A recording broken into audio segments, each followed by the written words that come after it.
வணக்கம் நண்பர்களே, நான் தான் அவங்க ட்ரெண்டிங் ட்ராவலர். என்னடா எடுத்ததும் பெட்ரோல் பங்கை காமிக்கிறேன்னு பார்க்குறீங்களா?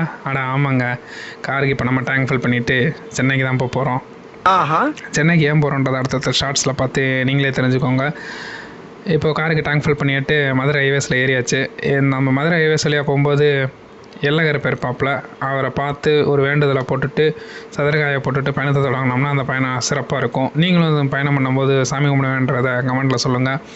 அதே மாதிரி மறக்காமல் இந்த 3000 பாஸு அதையும் எடுத்து வச்சுக்கோங்க, ஆனுவல் பாஸும். அது வந்து ட்ராவல் பண்ணும்போது உங்களுக்கு ரொம்ப யூஸ்ஃபுல்லாக இருக்கும், டோல்லாம் அவாய்ட் பண்ணுறதுக்கு. A few moments later. அதுக்கப்புறம் நாம் இப்போ சாப்பிட வந்துருக்கிற இடம் தான் கோனார் மெஸ்ஸு. இங்கே வந்து புரோட்டா, நாட்டுக்கோழி, கலக்கி எல்லாம் நல்லாயிருக்கும். நீங்களும் வந்து ட்ரை பண்ணுங்கள். சாப்பிட்டு முடிச்சுட்டு நாம் அடுத்த கட்ட நடவடிக்கையாக கிளம்புனா தான் சென்னை. இங்கேருந்து 380 கிலோமீட்டர் வருது. நாங்கள் ஒரு 4 பேர் பயணம் பண்ணுறதுனால மாற்றி மாற்றி கார் ஓட்டிப்போம். நீங்களும் சோலோ ட்ராவலரா இல்லாட்டினா குரூப் ட்ராவலர்ன்றதை மறக்காமல் கமெண்டில் சொல்லுங்கள். மறக்காமல் லைக், ஷேர், சப்ஸ்கிரைப் பண்ணுங்கள் நண்பர்களே. நன்றி.